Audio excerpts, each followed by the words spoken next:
complexe économico-militaire peut se développer dans la ligne politique voulue par les Illuminati. Vous avez d'autre part les partis politiques. Vous avez les deux grands partis, les démocrates et les républicains, sont chapeautés par des personnes qui ont été sélectionnées à même le CFR pour être sûr qu'il y ait toujours dans les deux partis des représentants des Illuminati, quelle que soit la personne qui occupe le pouvoir. Et c'est eux qui les amènent. Même dans les milieux américains, c'est reconnu. On les appelle pas républicains et démocrates, on les appelle les Rockapobs et Rockadems, tellement c'est connu qu'ils ont le contrôle des deux partis par le financement et par les campagnes électorales qui les conduisent en haut. Et voilà deux domaines. On vient de voir le domaine économique, on vient de voir le domaine politico-militaire. Sur le plan socio-culturel maintenant. Sur le plan socio-culturel, ils ont le contrôle, disons, presque absolu, pour ne pas dire absolu, des mass médias. Comme par exemple les grandes chaînes ABC, NBC, CBS et PBS sont sous le contrôle direct des Illuminati. Grâce à ce contrôle, ils ont aussi les grands studios de production musicale, et c'est la relation que je faisais en parlant du rock'n'roll par l'entremise de l'agence Wicca. Expliquez-nous ça, les gens ne sont pas au courant de ça, Père Jean-Paul. Bien, c'est parce que, voyez-vous, ayant le contrôle des principaux studios de production sur le plan des médias de communication, comme par exemple Reuters Information, API, American Press International, vous avez UPI, United Press International. Tous ces organismes sont la propriété des Rockefeller et véhiculent la pensée mondialiste et universaliste des Rockefeller, de sorte que les nouvelles qu'on reçoit sont déjà biaisées en faveur de ce plan d'ensemble. Maintenant, ces gens-là sont ni fous ni imbéciles.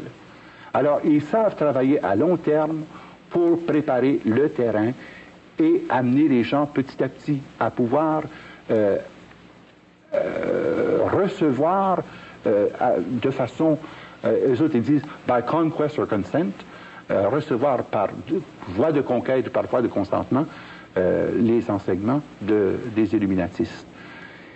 Et ensuite, dans le domaine des fondations, ça c'est encore une façon dont ils se servent pour contrôler des secteurs importants, de la recherche médicale par exemple, de la recherche des arts, le théâtre, les fondations, notamment les 4 fondations Rockefeller, les 5 fondations Carnegie, le Ford Foundation, Casey Foundation, Guggenheim Foundation, sont toutes sous le contrôle des Illuminati et qui sont régis par John D. Rockefeller III, le petit-fils de John Rockefeller.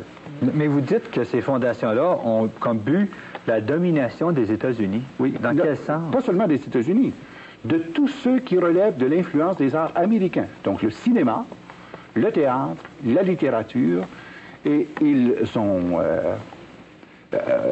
avancé des milliards en dollars pour promouvoir, comme par exemple dans le cas de la musique rock, eh bien, c'est des millions de dollars, des milliards de dollars dont il est question. Mais c'est la même chose dans le domaine de la fondation sur la recherche médicale, où la pensée de cette recherche médicale est fondée sur une notion matérialiste de l'homme, sur la notion d'efficacité de l'homme. Donc, on a favorisé la recherche sur les moyens de contrôle des naissances. On a favorisé les moyens aussi de pouvoir évaluer le rendement efficace de l'homme pour pouvoir retirer par voie d'eugénisme ou par voie d'euthanasie ceux qui ne sont pas conformes à l'objectif visé. Mais ce sont les fondations, et la raison pour laquelle ces fondations-là ont été établies, c'est pour se soustraire à la loi de l'impôt. Le revenu quotidien de l'Empire Rockefeller est de 3,4 milliards par jour. Et ces gens-là ne payent pas un sou de taxes. 3,4 milliards par jour. Oui, parce qu'ils ont un contrôle à peu près complet de tous les domaines financiers, économiques, politiques et militaires.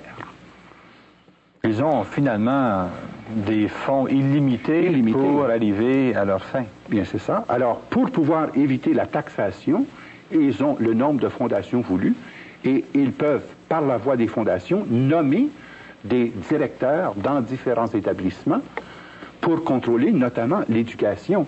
Et vous avez ici, sur le plan éducation, la Commission générale de l'éducation qui existe aux États-Unis, qui n'est pas sous le contrôle de l'État.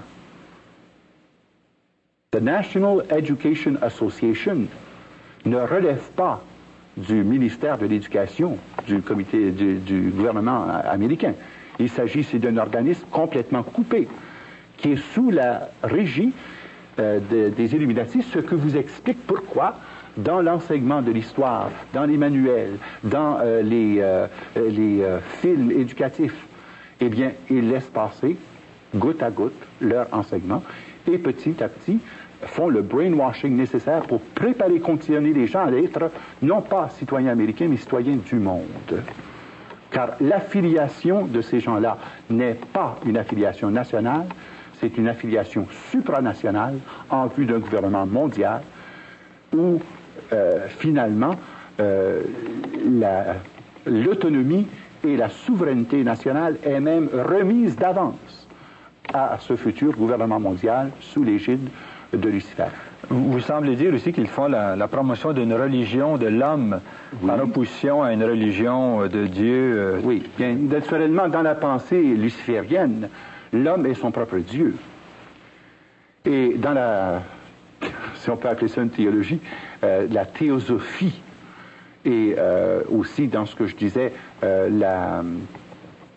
cette pensée gnostique manichéenne, ils ont perverti le sens de Dieu. Le vrai Dieu d'Abraham, d'Isaac et de Jacob est considéré comme le Dieu du mal. Et l'autre Dieu, le vrai Dieu qu'il faut servir, c'est Lucifer. C'est lui qui est le Dieu de puissance. C'est lui qui est le Dieu de la beauté, le Dieu de l'argent, le Dieu de la force, le Dieu de la victoire. Alors c'est une perversion systématique, mais tout cela est fait très doucement, en mettant l'accent sur l'homme. L'homme n'a développé que 10% de son potentiel, mais l'homme en réalité est un Dieu. Dieu universel n'est que la somme totale des énergies cosmiques. Et tous les enseignements, et c'est notable que dans les fondations, sur le plan socioculturel et le plan religieux, on favorise par exemple la fondation Casey.